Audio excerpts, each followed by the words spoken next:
Welcome to Rent-A-Friend Radio, where we use logic and reason in every season to maintain compliance with wisdom and science. I am your friend at a very reasonable hourly rate, Rent-A-Friend 2000, the man with a plan to bring the facts on stacks of wax, showering the nation with science education. And today we are answering your listener mail. On the Evolution 101 series, Defining Evolution, the Science Foundation comments, evolution is the process of change in heritable traits in populations subject to descent with modification. Those of us actually literate in biology have been aware of this for quite some time. Well, greetings, the Science Foundation. Consider this. What kind of changes in heritable traits? Any changes? Like the loss of structures, functions, limbs, and abilities? Will that turn fish into lizards?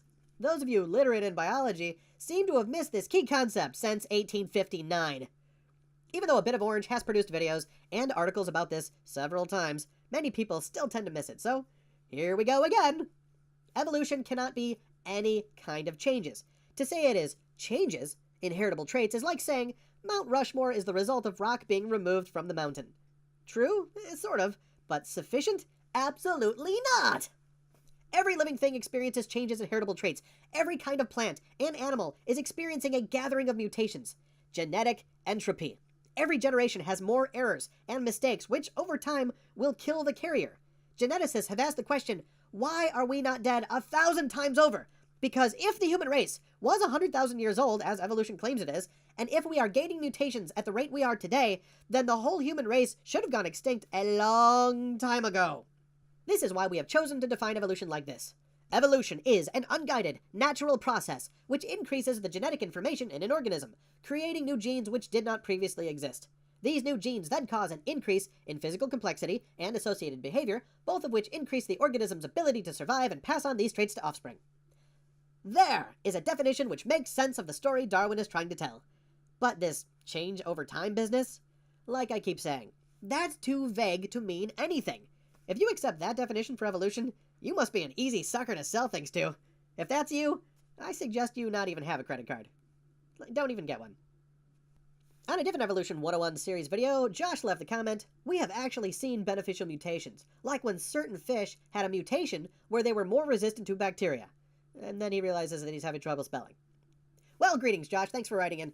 I would worry about your spelling, Josh. After all, misspellings, over time, eventually will add new information. In fact, if you have enough misspellings, eventually this paragraph will be a long, brilliant essay on biology. You see what I did there? You see what I did? That's called an analogy. It's like a metaphor, but more sciencey. Twice the science, at half the cost, but still with all the flavor. See, because the obvious point is that misspellings don't ever add new information. It doesn't matter how many misspellings you have. They're only going to destroy the information that should be there. They're not going to add new information that wasn't already there. Science! The issue I raise is that we have never seen beneficial mutations which are due to an increase in genetic information, which itself led to an increase in physical complexity and associated behavior. Cavefish lost their eyes, and that was a beneficial change, but not the kind which will ever explain the origin of a new kind of plant or animal, and thus, not evolution. To see the argument laid out a bit more clearly, see the Defining Evolution series at youtube.com/abitoforange. In short, evolution requires the addition of new genes that code for never-before-existing structures, functions, and behaviors. The loss of genes, structures, functions, or behaviors cannot be evolution, because you cannot add by subtracting. If you think you can add by subtracting, once again, I suggest that you never have a credit card. For your own good. This is your Rent-A-Friend saying thanks for listening to Rent-A-Friend Radio. Don't wait for fate, there's no debate. I'm your friend at a very reasonable hourly rate. You dudes and dearies, send me your queries and I'll holler back Jack with answers and facts. I'll see you again. I hate this to end, but thanks for letting me be your Rent-A-Friend.